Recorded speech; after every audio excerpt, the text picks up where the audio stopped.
मित्रों, बहुत से दर्शक हमें बार बार लिख रहे हैं कि हम प्राचीन भारत के इतिहास पर भी कुछ सामग्री उपलब्ध करवाएं। उनके आग्रह का सम्मान करते हुए हम आगामी 20 फरवरी 2021 से प्राचीन भारत प्रश्नोत्तरी शीर्षक से एक नया वी ब्लॉग आरंभ करेंगे।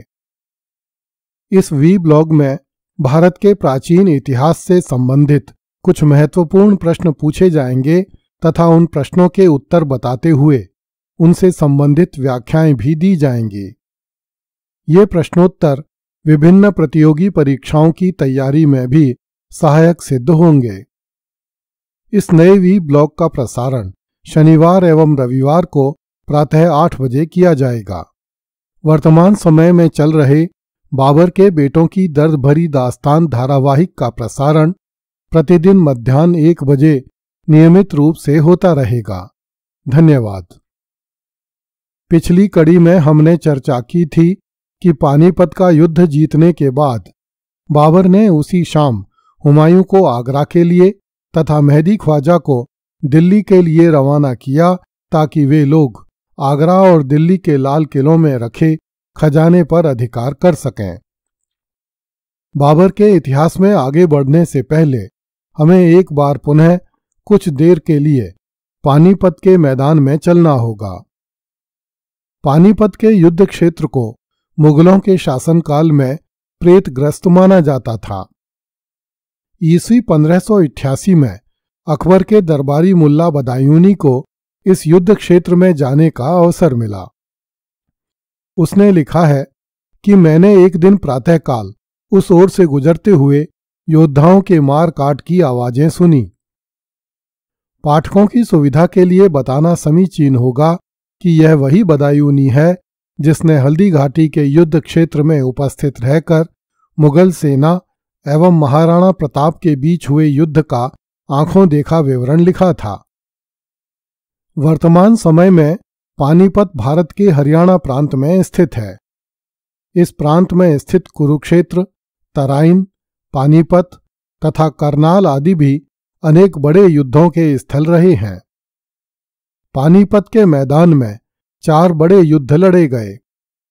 ईस्वी 1240 में दिल्ली की सुल्तान रजिया तथा उसके भाई बहराम शाह की सेनाओं के बीच भी पानीपत के मैदान में भयानक युद्ध हुआ। ईस्वी 1526 में बाबर एवं इब्राहिम के बीच हुए युद्ध को पानीपत का पहला युद्ध कहा जाता है।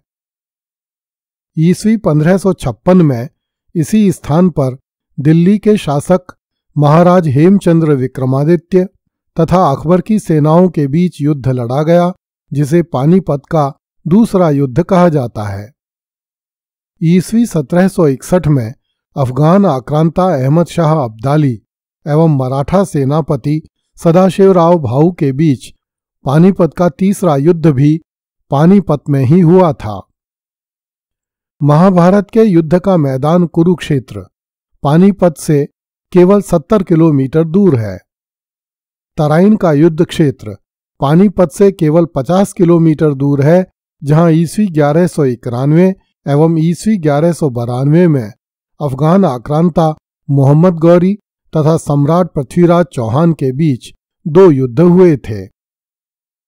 ईस्वी 1739 में पानीपत से मात्र 30 किलोमीटर दूर स्थित करनाल में ईरानी आक्रांता नादिर शाह एवं दिल्ली के शासक मोहम्मद शाह रंगीला की सेनाओं के बीच युद्ध हुआ था। ईस्वी 1526 के बाबर इब्राहिम युद्ध में मिली विजय की स्मृति में बाबर ने पानीपत कस्बे के उत्तर पूर्व में 1 मील दूर एक मस्जिद का निर्माण करवाया। बाद में शेर शाह सूरी ने इस स्थान पर 2 स्मारक बनवाए। पहला था सुल्तान इब्राहिम लोदी का और दूसरा उन चगताई सैनिकों का था जिन्हें शेर शाह ने स्वयं मारा था। जब अंग्रेज इस देश के स्वामी हुए तब ईस्वी 1910 में उन्होंने इसी स्थान पर अहमद शाह अब्दाली का विजय स्मारक बनवाया। आगरा पहुंचने पर बाबर ने अपने संस्मरणों में लिखा है कि मैं भारत को जीतने वाला तीसरा बादशाह था। पहला था महमूद गाजी, दूसरा था शिहाबुद्दीन गौरी तथा तीसरा मैं हूं। बाबर ने इस सूची में अपने पूर्वज तैमूर लंग का स्मरण नहीं किया है। उसका कारण यह प्रतीत होता है कि महमूद गजनवी के वंशजों ने भारत के कुछ हिस्से पर लंबे समय तक शासन किया। मोहम्मद गौरी के गुलामों ने भी भारत के बहुत बड़े हिस्से पर लंबे समय तक शासन किया, जबकि तैमूर लंग के किसी उत्तराधिकारी ने भारत के किसी भी हिस्से पर शासन नहीं किया। इतना अवश्य है कि तैमूर लंग ने पंजाब के कुछ हिस्सों पर दिल्ली सल्तनत के ही एक बागी अमीर को अपना प्रतिनिधि घोषित किया था। भारत को जीतने वाले 3 बादशाहों में बाबर ने स्वयं को सबसे बड़ा ठहराया है, क्योंकि बाबर के अनुसार महमूद गजनवी खुरासान का शासक होने के कारण साधन संपन्न था। खुरासान, दारुल मर्ज तथा समरकंद के बादशाह उसके अधीन थे और महमूद की सेना में 2 लाख सैनिक थे। बाबर की दृष्टि में मोहम्मद गौरी भी साधन संपन्न था, क्योंकि खुरासान का बादशाह गयासुद्दीन गौरी मोहम्मद गौरी का भाई था। उसने 1,20,000 सैनिकों के साथ भारत पर आक्रमण किया था, जबकि मैं उन दोनों बादशाहों की तुलना में साधनहीन था। जब मैंने पहली बार भारत के भेरा शहर को जीता, तब मेरे पास केवल 1,500 सैनिक थे। जब 5वीं बार मैंने भारत को जीता, तब मेरे पास नौकर, चाकर, व्यापारी तथा अन्य सेवकों सहित केवल 12,000 मनुष्य थे। मेरे पास बदख्शां, कुंदूज, काबुल तथा कांधार जैसे गरीब देश थे, जिनसे मुझे कुछ विशेष लाभ नहीं होता था। मेरे ये समस्त देश शत्रुओं से घिरे हुए थे, इसलिए मुझे उनकी रक्षा पर बहुत अधिक खर्च करना पड़ता था।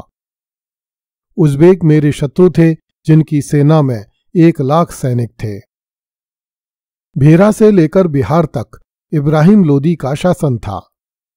राज्य विस्तार की दृष्टि से उसके सैनिकों की संख्या 5 लाख होनी चाहिए थी, किंतु उसके अमीर उससे नाराज थे, इसलिए केवल 1 लाख सैनिक ही उसकी तरफ से लड़ने के लिए आए थे। इस प्रकार बाबर ने अपने संस्मरणों में आत्मश्लाघा के साथ साथ झूठ का भी पूरा सहारा लिया है। बाबर ने लिखा है कि अब मैं भारत का बादशाह था, किंतु चारों ओर अफगान शत्रुओं से घिरा हुआ था। जौनपुर का सुल्तान हुसैन शर्की, गुजरात का सुल्तान मुजफ्फर शाह, दक्षिण में बहमनी सुल्तान, मालवा में महमूद खिलजी का राज्य था। बंगाल में नुसरत शाह सैयद शासन कर रहा था।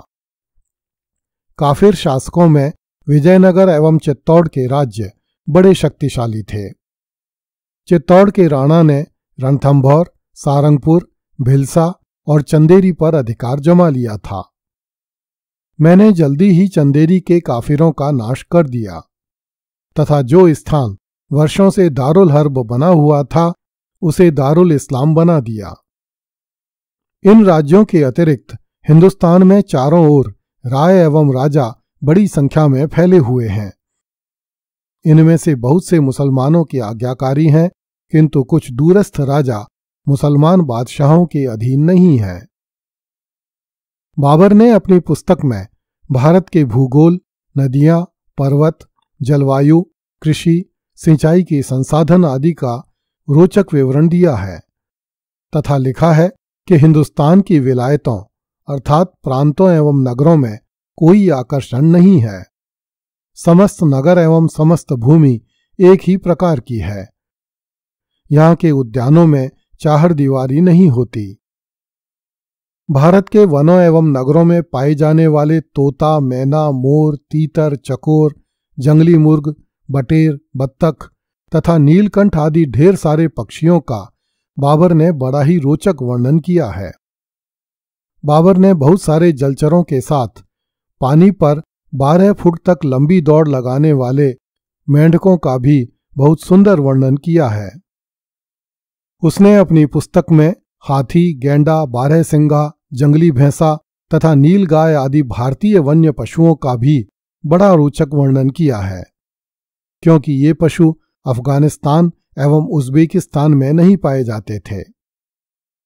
बाबर के वर्णन में भारत में पाई जाने वाली गिनी गाय नामक एक पशु का उल्लेख किया गया है, जो मेंढे अर्थात नर भेड़ के बराबर होती थी और जिसका मांस बड़ा नरम होता था। बाबर ने अपने वर्णन में कई प्रकार के हिरणों, बंदरों, गिलहरियों एवं नेवलों आदि का भी रोचक उल्लेख किया है। उत्तर भारत के मैदानों में पाए जाने वाले विविध प्रकार के फलों एवं फूलों का भी बाबर ने बहुत सुंदर वर्णन लिखा है। अगली कड़ी में देखिए, भारतीयों की लंगोट का मजाक उड़ाता था बाबर। कृपया इस चैनल को लाइक, सब्सक्राइब एवं शेयर करें। धन्यवाद।